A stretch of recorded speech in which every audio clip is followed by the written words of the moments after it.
Olá, que bom poder estar com você, ter esse tempo de qualidade. E eu já quero começar te dizendo que há um aspecto bem relevante da atualidade, o que vai nos proporcionar consideráveis consequências no nosso modo de ser e também de viver. Nós vivemos uma vida acelerada, tempos corridos, os ritmos de vida cada vez mais velozes. E sabe o que acontece? Cada vez mais nós temos persistentemente nos habituados a viver assim. Essa experiência de ter toda a vida em um segundo, poder fazer tudo, isso nos coloca numa posição de que achamos que tudo vai ser feito de uma só vez. Mas isso pode nos proporcionar a perda de momentos únicos da vida. Em um contraste dessa dinâmica de vida acelerada, nós vemos no livro que vamos abordar hoje, da nossa série, Em um Piscar de Olhos, a história bíblica. Em um ano, nós vimos nesse livro, hoje, o passar de cerca de 40 anos. A transição de gerações em um contexto de peregrinação no deserto. E aqui eu te pergunto, pode ter 40 anos passado num piscar de olhos? Na série que estamos detidos a abordar esse ano inteiro, em um piscar de olhos, a história bíblica em um ano, o nosso desejo é, primeiro, eu quero falar com você, construir um panorama bíblico que seja simples e prático, para que você possa olhá-lo e ter um auxílio na compreensão de cada livro da Bíblia dentro de todo o enredo da história.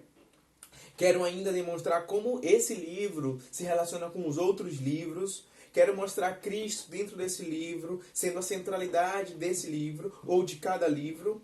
E segundo, através da construção desse panorama bíblico, eu quero que isso conduza nossas vidas a aplicações práticas, como discípulo de Jesus e que tem uma missão no mundo. E em terceiro lugar, o nosso desejo de construir esse panorama bíblico, para que ele nos estimule a leitura da palavra, para que ele nos estimule a estarmos deleitando na Bíblia e ouvindo a voz do Senhor através disso. E que possamos concluir essa leitura ao longo de todo esse ano. Hoje daremos continuação nesse panorama e eu quero te convidar a estar acompanhando a exposição no livro de Números. Números será o livro de hoje. E através dessa exposição, ao longo que eu vou falando sobre toda a história, apresentando algumas narrativas e falando sobre elas, é muito importante que você mantenha a sua Bíblia aberta nesse livro. Assim, a partir da história bíblica em um ano, Número vai ser o quarto livro, respeitando a ordem que se encontra organizado.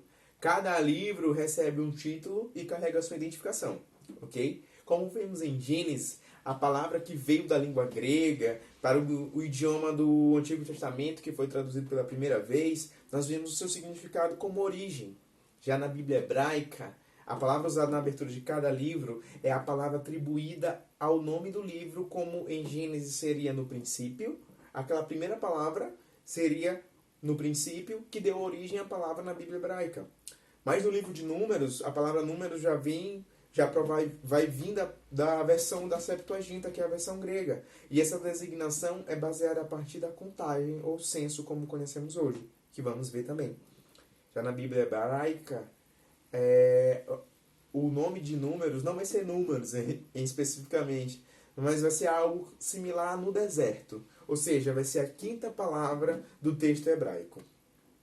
Vimos que Gênesis pode ser escrito como o livro dos começos, que Êxodo pode ser escrito como o livro da saída, que Levítico remeteria à santidade. Mas e Números? Números vai representar o quê? E hoje, dentre as várias perspectivas do livro de Números, a que eu quero abordar com você é Números como a demonstração da convocação para a caminhada com Deus. O panorama simples e prático de números vai ser dividido em alguns pontos que eu quero trabalhar com você. O primeiro, nós vamos chamar números de livro do deserto. E sendo o livro do deserto, ele vai ser dividido em preparo para a jornada, a peregrinação pelo deserto, a caminho de Canaã. E eu quero traçar algumas palavras-chave como fidelidade, bondade e provisão. Imagine que estamos iniciando uma jornada, uma viagem. Nós vamos fazer um check-in de todas as coisas que precisamos e também de todas as pessoas que estão indo para a jornada. E da mesma forma Deus está fazendo com o seu povo. O livro de Números pode ser escrito como o livro do deserto. O deserto, sim, é o pano de fundo dessa narrativa, onde o Deus, o nosso Senhor, vai manifestar a sua fidelidade, bondade e provisão. Eu digo vocês que, de fato, Números é um livro do deserto, porque essa palavra é citada cerca de 14 vezes no livro, o que vai demonstrar que houve algo lamentável dentro da história desse povo, que possivelmente aconteceu numa região chamada Cádiz Barneia, que gerou uma longa peregrinação e experiências desse povo nesse deserto. Todavia, vai ter um fato marcante, e eu já quero te adiantar que vai ser no capítulo 14, que nós vamos deter e passar um pouco mais de tempo, porque eu diria que esse capítulo, e outros vão dizer também que seria o capítulo-chave deste livro. Seria o capítulo que vai dividir e mostrar que a decisão daquele povo, a tomada de decisão naquele momento, teve consequências para a vida e para um longo tempo. Para que fique ilustrativo na sua mente o que eu quero falar, eu quero que você tenha em mente que o povo está às margens do Sinai, e aqui eu digo à beira do Sinai, e dentro daquele contexto do Êxodo, o povo está se preparando para avançar em direção à Terra Prometida, Canaã.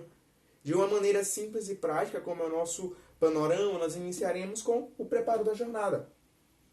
O contexto pano de fundo nós já sabemos, que é o deserto. Se passa, chamamos de livro do deserto.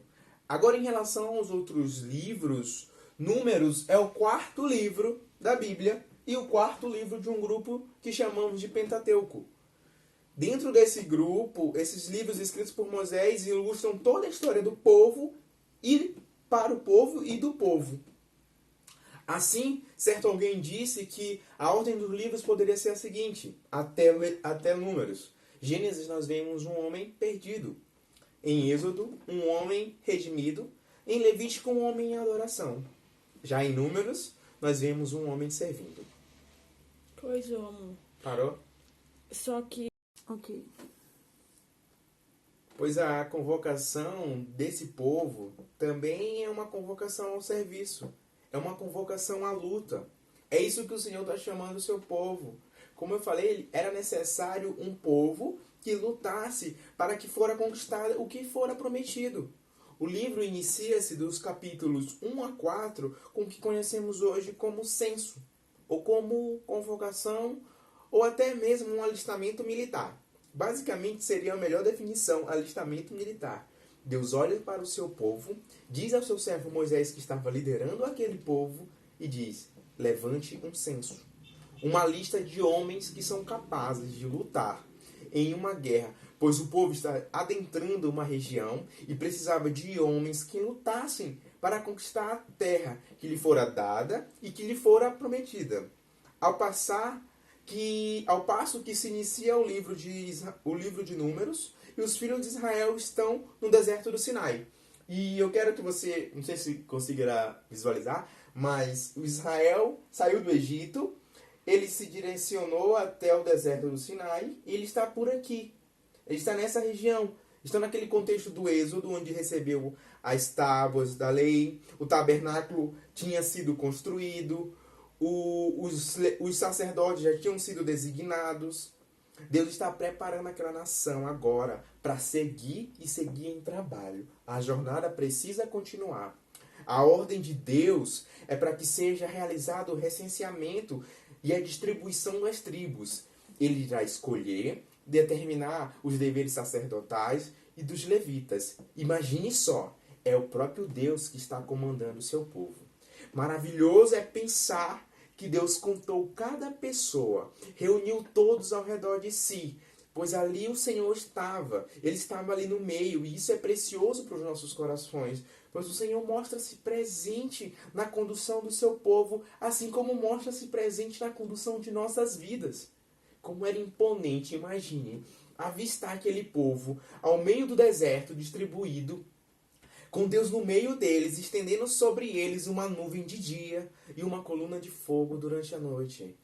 O Senhor era a luz para eles durante a noite e era sombra para eles durante o dia. Em todo o enredo de Números, Deus está manifestando a todo tempo sua bondade, sua provisão, sua fidelidade. Lembra das palavras-chave? Bondade, provisão e fidelidade. Eles estavam em cerca de 3 milhões de pessoas num deserto seco, árido. Imagine que sem água, sem uma grama verde, sem um meio sustentável de vida, visível, mas Deus estava lá. E a sua presença provia tudo. E ainda assim, o povo, por meio do pecado que estava na sua vida, eles começaram a murmurar contra Deus. E o juízo de Deus também se manifestou depois de muito tempo de paciência. O Senhor manifesta o seu castigo. E um deles, que eu quero destacar aqui, está no capítulo 11. O povo está reclamando da comida porque elas lhe pareciam chata. Eles sentiram saudades das comidas do Egito, dos alhos, das cebolas. E em razão dessa murmuração, Deus ouviu e enviou codornizes. Mas o povo se tornou glutão. E o Senhor se irou. E uma praga chegou. E muitos ficaram doentes e morreram pelo deserto. A partir do capítulo 13... quando eles já se deslocaram do deserto do Sinai para uma região chamada Cádiz Barneia, entre o capítulo 13 até o capítulo 25, as peregrinações no deserto iniciaram após 1 ano da saída do Monte Sinai. Os israelitas partiram em direção a Cádiz e lá eles estavam numa região ao sul da fronteira com a Terra Prometida, Canaã.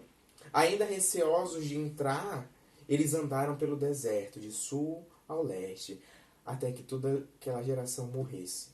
E não foi uma viagem de todo o tempo. Eles acampavam e pastoreavam. Por isso que nós vemos essas voltas que dão.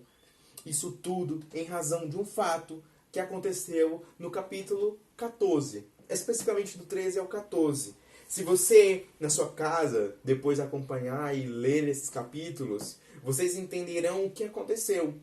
Quando o povo estava acampado naquela região, foi selecionado alguns espias e eles se direcionaram à terra. Passaram 40 dias lá. Imagine que foi uma ida de 40 dias até essa terra prometida para ver a terra. Quando voltou, o povo estava aflito e ansioso pelo relatório e eles falaram que realmente a terra era maravilhosa, que a terra manava leite e mel, que os frutos que trouxeram eram imensos. Mas ele falou que aquela terra era a terra que comia os próprios moradores. Era a terra de gigantes. E eles se sentiram medo, atemorizados. E aquilo provocou uma murmuração sem fim. Que decidiram se rebelar contra Deus, contra Moisés e retornar ao Egito. E por conta do pecado, da incredulidade e de não confiar em Deus, aquele povo pagou um alto preço. Um preço que toda aquela geração tivesse que morrer no deserto para que a seguinte entrasse. Pense nos anos perdidos, saindo de Cádiz, voltando para Cádiz, nesse movimento de ida e vinda, porque não quiseram confiar e crer em Deus. Tempo depois de 2 anos no deserto, eles já poderiam ter entrado na Terra Prometida, mas o pecado da incredulidade não os permitiu. Imagine que a saída daqui do Sinai até Cádiz foi rápido. Foi uma coisa alegre, eles iam cantando. No começo da viagem foi tranquila. Mas depois veio dúvidas, veio a demora, a hesitação. O seu coração começou a murmurar por viver naquele deserto. E isso fez com que 11 dias apenas da Terra Prometida se tornassem 40 anos de peregrinação.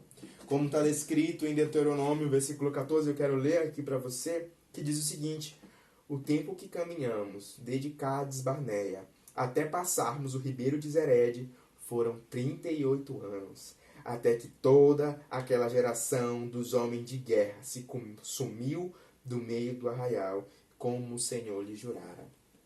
Sabe aquela frase que todos nós falamos? que Deus abre portas e ninguém fecha, e fecha as portas que ninguém pode abrir, Deus fez abrir uma grande porta para cerca de 3 milhões de pessoas que saíram do Egito. E ele fechou quando o Egito quis seguir atrás daquele povo. Mas por conta da desobediência do povo também, por conta da incredulidade, mais uma vez a porta estava fechada. Nós podemos até começar com grande esperança, com entusiasmo, em nosso primeiro amor, mas quando vemos situações que parecem invencíveis, os medos chegam até nós, a nossa fé chega a vacilar. Nós esquecemos o que Deus fez e quem Deus é. Logo, o capítulo 33 é um capítulo que descreve o doloroso roteiro dessa viagem, que de um lugar para outro, e do mesmo lugar ao outro, e do outro ao outro anterior, e aquilo é um círculo sem fim de caminhada, sem objetivo e sem êxito. Ainda antes de terminar essa cena de peregrinação, nós temos um episódio conhecido como Águas de Meribá, que está ali no capítulo 20. Você pode acompanhar também na sua Bíblia. Nós vemos Israel murmurando de novo por conta da falta de água. Eles queixaram-se amargamente a Moisés e Arão. Eles murmuravam. Então a paciência daquele homem, a paciência de Moisés esgotou-se. E em um excesso de ira, Moisés chamou aquele povo de rebelde. E em vez de falar a rocha, ele a feriu. A água jorrou? Sim, jorrou. Porque o Senhor se manteve fiel à promessa de dar água e sustentar, dar provisão àquele povo. Mas aquilo custou muito a Moisés. Na verdade, aquilo custou que Moisés não entrasse na terra, como nós veremos. Ainda com tudo isso, o povo resmungava e murmurava. Isso parece fazer parte inerente daqueles homens, daqueles filhos de Israel, e parece fazer parte da nossa vida. Mas o que adianta se queixar de tanto, se o fardo não vai se tornar mais leve? O que adianta se queixar de tanto, se não vai diminuir as dores? Se não vai diminuir os males? Pode até tornar mais numerosos. Quando eles lutavam contra os povos, se desanimavam, pois se queixavam. Eles se queixavam que teriam que dar uma volta maior em vez de atravessar um certo lugar. Eles murmuravam contra Deus. Eles murmuravam contra Deus porque não gostavam do maná. Eles estavam insatisfeitos. Eles nunca encontravam satisfação plena em Deus. E nessa ocasião, do capítulo 21, nós vemos Deus enviando serpentes abrasadoras entre o povo, o que gerou sofrimento e morte. Mas logo depois do povo confessar o seu pecado, Moisés orou pela libertação. Grave esse fato do capítulo 21, pois nós voltaremos nele logo à frente. A partir do capítulo 26 ao 36, nós vemos o caminho a Canaã. Essa última parte, o povo está se dirigindo a Canaã. E em Números 26, até o capítulo 36, nós vemos o abrir dessa cena, vendo que todos os israelitas que haviam deixado o Egito tinham morrido. Moisés, Arão e Josué, Caleb e Miriam, e os outros que tinham 20 anos de idade, quando os espias entraram na terra, ainda estavam ali vivos. Mas tão logo quando Miriam e Arão morreram, com mais de 100 anos, o Senhor movimentou o seu povo novamente. Partindo de Cádiz, agora eles estavam decididos a entrar na terra prometida. Algo que se mostrava difícil como anteriormente, talvez mais do que antes. Mas agora a fé havia sido renovada. A disciplina de todos esses anos do deserto tinha produzido efeito. O braço de Deus que deu vitória ainda estava conduzindo aquele povo. Um novo censo é realizado no capítulo 26 e há uma nova reconvocação. A sua total bondade, a sua fidelidade em cumprir o que havia prometido, nos demonstra um Deus que dá oportunidade ao seu povo. Lembre-se, bondade, provisão e fidelidade. É a fidelidade do Senhor em cumprir a sua promessa, que dá a oportunidade do povo e que nos apresenta um caminho perfeito. Nós podemos até rejeitar, perder de vista, mas Deus é bondoso e coloca diante de nós um caminho novamente. Nos dá uma segunda oportunidade, se preciso até mesmo uma terceira, porque a sua misericórdia é maravilhosa para com seus filhos. Então aquela segunda geração é preparada. Um exército é levantado. Deus olha para aquela segunda geração do Êxodo e diga, avancem. Deus demonstra seu amor por Israel ao restaurar o número do seu povo e reafirmar uma liderança santa. Lembra do episódio das águas de Meribá?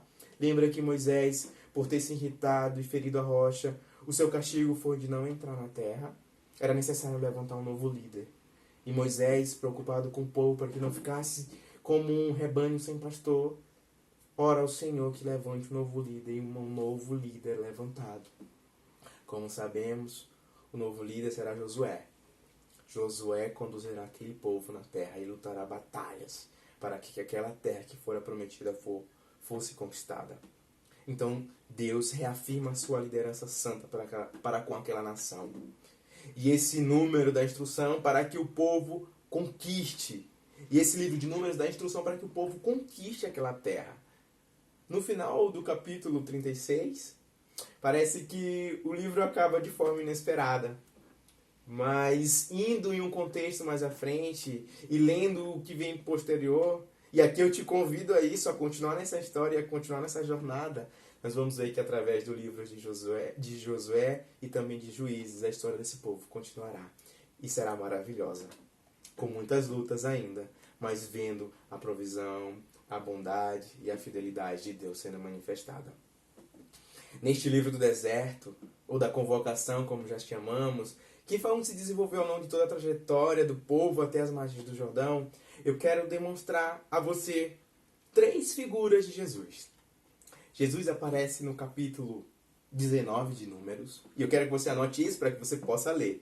Nesse capítulo, eu não vou conseguir descrever todo o capítulo e ler com você, mas eu quero que você leia, que você, a partir do que eu vou falar, possa ter um entendimento sobre isso. Acontece o sacrifício da novilha vermelha, em Números 19. E aqui eu também quero ler Hebreus 9, 11, 13. Porque nesse mesmo contexto nós vemos que aquela novilha seria o que seria usado como expiação para que o pecado do povo fosse aplacado diante de Deus. O povo havia errado, pecado, e era necessário um sacrifício. E esse sacrifício dessa novilha pagaria o preço do pecado diante de Deus.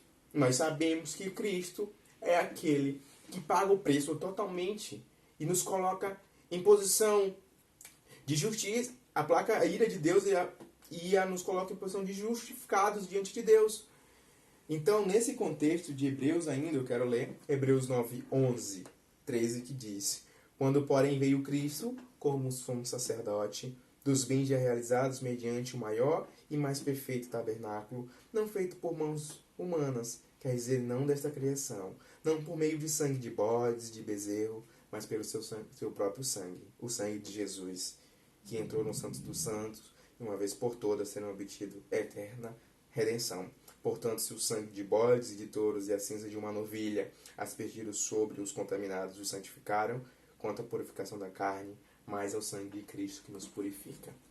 Jesus também é uma figura demonstrada no livro de Números. Temos em Números capítulo 21, versículo 9, como eu disse que voltaríamos, a serpente erguida no deserto.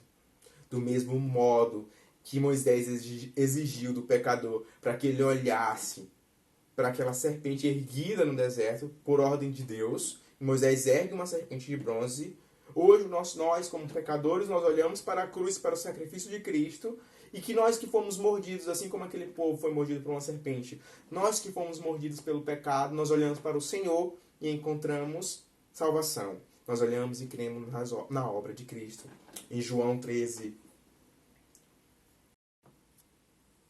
ainda em João 3, capítulo 3, versículos 14 e 15, nós vemos o seguinte: como Moisés levantou a serpente no deserto, assim importa que o Filho do Homem seja levantado, para que todo aquele que nele crê não pereça, mas tenha vida eterna.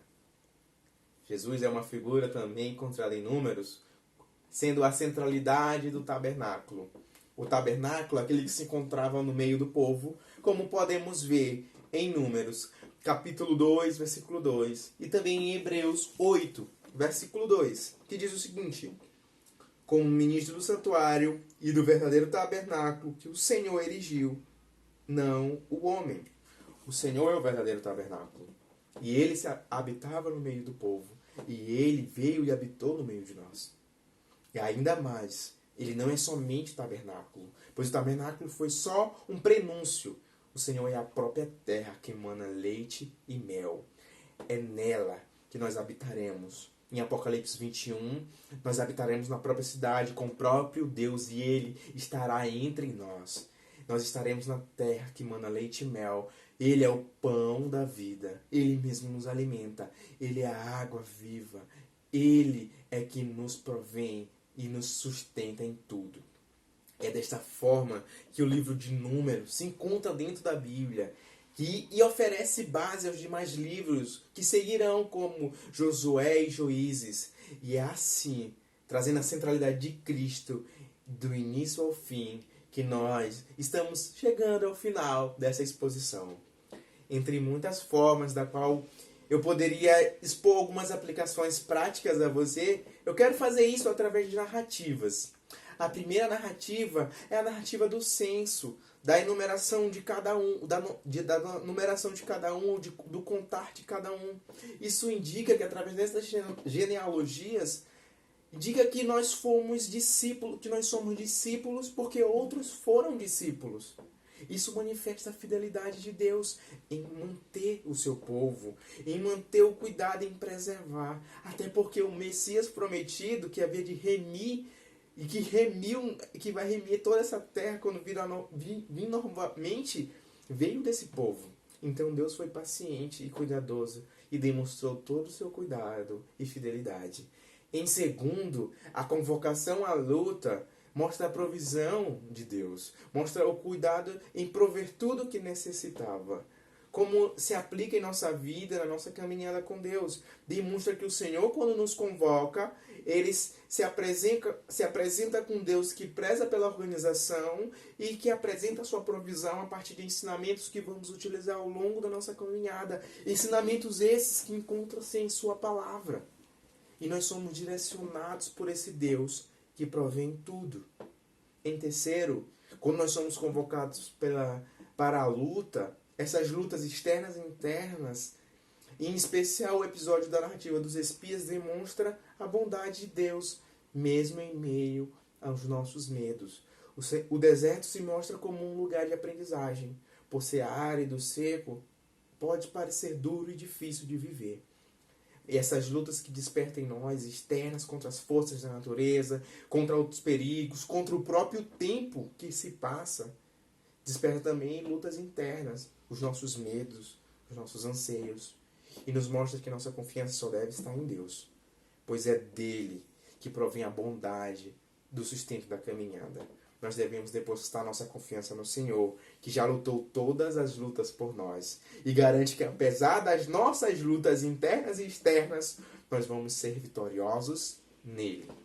Estas são algumas das muitas aplicações que você, discípulo de Jesus, encontrará no livro de Números.